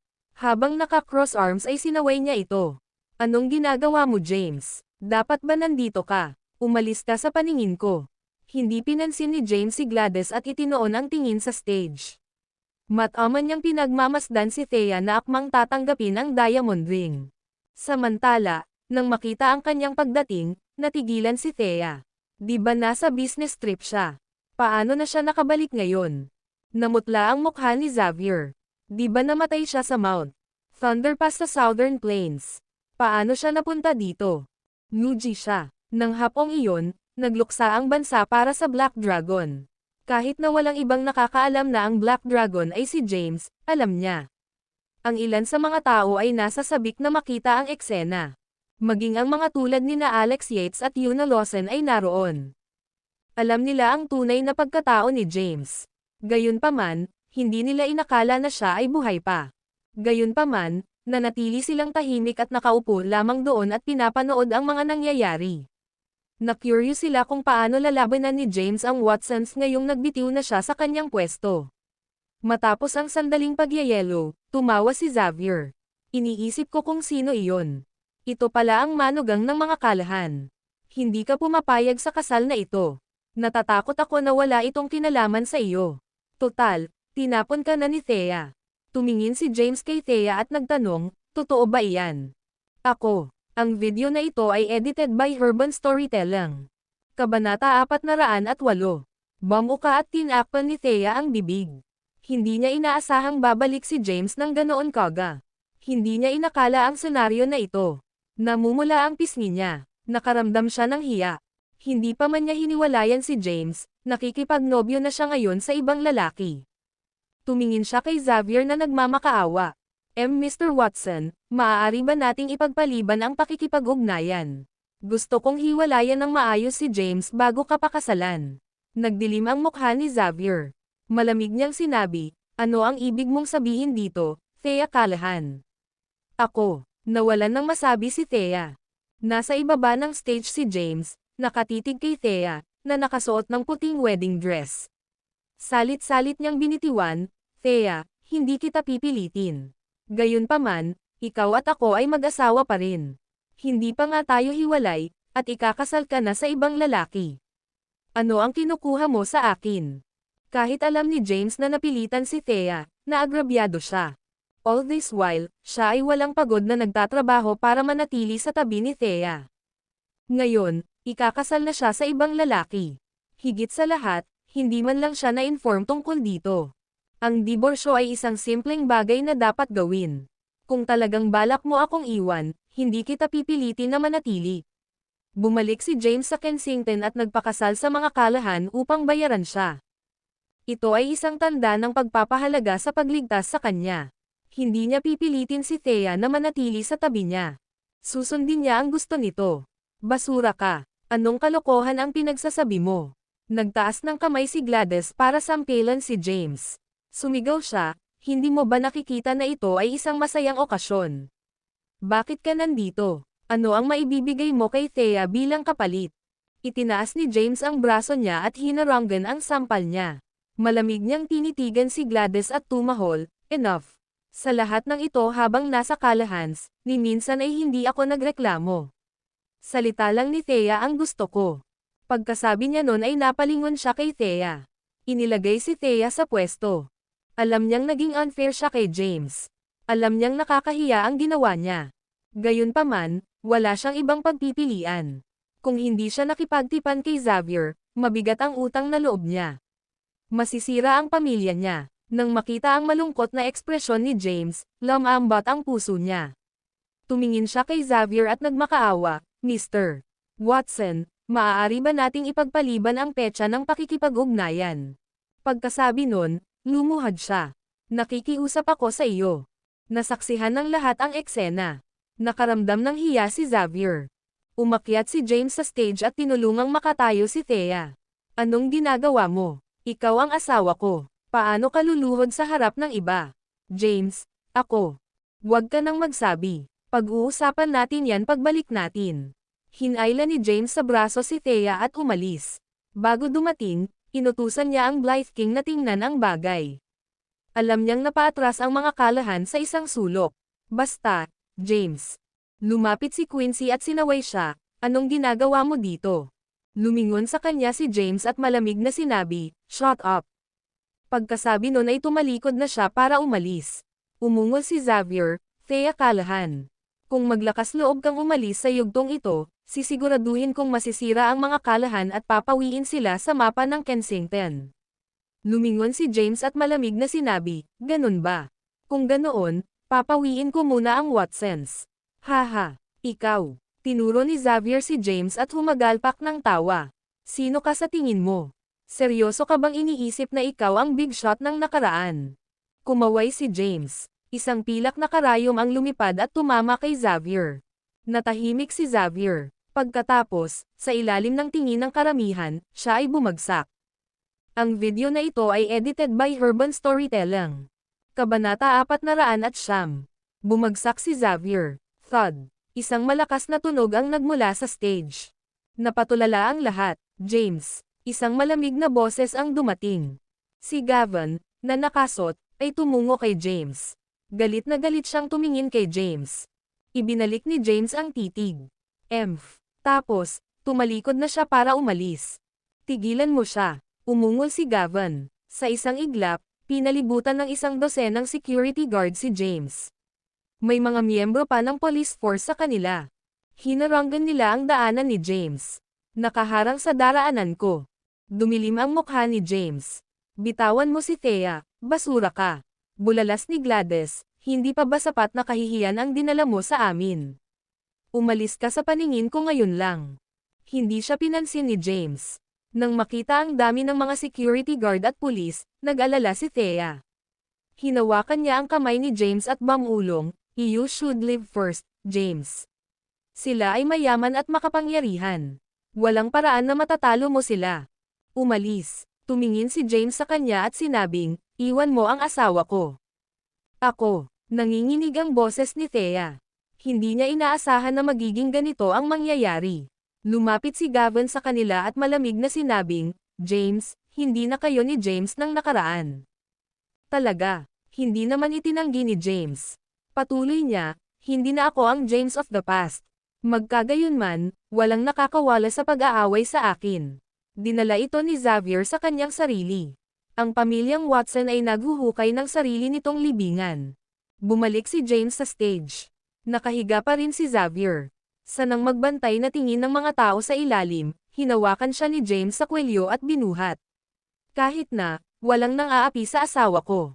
Walang makakaalis sa pagpili sa mga kalahan. Ipapakita ko sa iyo kung ano ang ibig sabihin ng tumayo laban sa atin."